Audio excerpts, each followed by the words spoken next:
神農爺爺，我返嚟啦！我想學多啲有關中醫藥嘅新知識啊！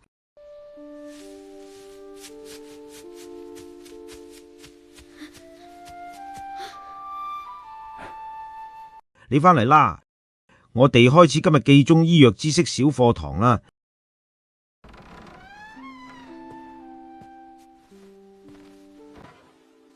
神農爺爺，今日帶我認識中醫體質，仲要學識點樣對應調理噶。係啊，今日先講5種常見體質，學識就識好好照顧自己。平和真係最理想嘅體質，食得瞓得精神好，冇咩小病痛，日常正常作息就得啦。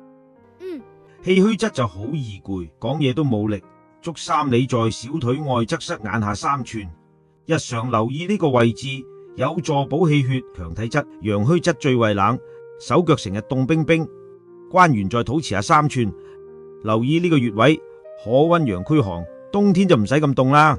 陰虛質就易口乾，晚上瞓唔好，三陰交係腳內上3寸，呢個穴位可以滋陰養身，改善口乾煩燥。痰濕質就痰多，身體好重感，豐隆在小腿外側上8寸，化痰去濕，改善懶洋洋嘅狀態。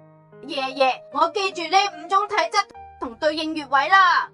真係叻，仲有4種體質，下次教你。